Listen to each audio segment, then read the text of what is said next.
तुम्ही वेगवेगळ्या प्रकारची खाल्ली असेल, पण अशी खीर तुम्ही कधी ट्राय केली का किंवा खाल्ली का? ही रेसिपी 20-22 वर्षाच्या पूर्वी बिघडलेल्या रेसिपी पासून तयार झालेली आहे. मी करायला काही गेले आणि झाले काहीतरी वेगळं. चला तर मग आज तेच रेसिपी मी तुमच्यासोबत शेअर करत आहे. एका भांड्यात दूध घेतलं 1 लिटर. छान दुधाला उकळी आणायची आहे.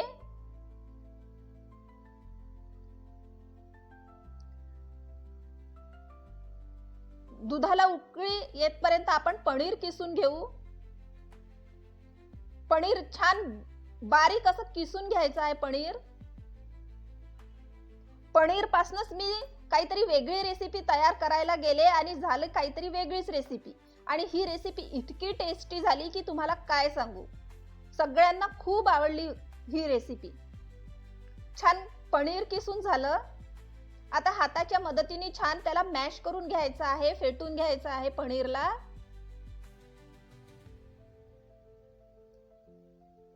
एका वाटीत दूध घेतलं.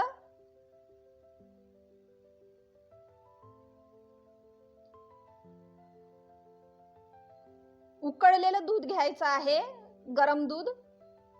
जे आपण दूध उकळायला ठेवलं त्यातनंच एका वाटीत दूध घेतलं, अर्धी वाटी. आणि त्यात कॉर्नफ्लॉवर घातलं 1.5 चम्मच आणि छान फेटून घेतलं. गुठळ्या नको आपल्याला त्यात. आणि आता ते दुधामध्ये घातलं उकळत्या आणि छान एका हाताने घातलं आणि एका हाताने फिरवत गेलं, त्यामुळे गुठळ्या काही होणार नाही. हे बघा.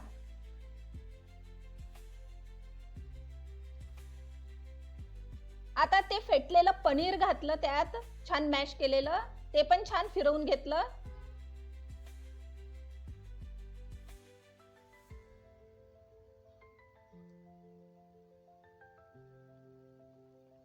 अशाच माझ्या रेसिपी बघण्यासाठी माझ्या चॅनलला सबस्क्राइब करा. व्हिडिओ आवडला तर लाईक करा, शेअर करा आणि कॉमेंट करा. नॉर्मल वाटीने 1.5 वाटी साखर घातली. तुम्ही साखर आपल्या चवीनुसार घालू शकता, जसं तुम्हाला गोड जसं आवडते तसं कमी जास्त करू शकता साखर. साखर घातल्यावर त्याला पाणी सुटतं, आटू द्यायचं आहे. आता डेसिकेटेड कोकोनट घातलं. छान घट्टसर असं आटू द्यायचं आहे दूध.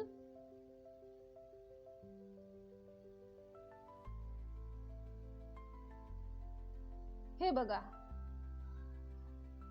आता चारोळी घातली. हवं तर तुम्ही आपल्या आवडीचे ड्रायफ्रूट घालू शकता, कुठलेही. तुम्ही काजूची पावडर पण घालू शकता. वेलची घातली, त्यामुळे पण छान घट्ट येते.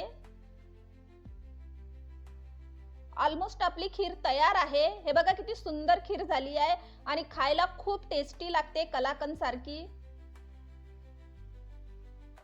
मस्त झाली आहे खीर.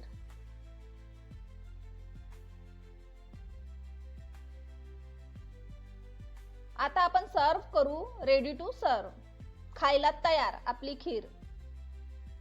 खूप टेस्टी लागते. करून बघा ही खीर. एकदा तरी ट्राय करून बघा आणि मला कॉमेंट मध्ये सांगा की कशी झाली. एकदम झटपट होणारी खीर आहे ही. जास्त दूध आटवायचं पण नाही आहे यात, पनीर आहे तर.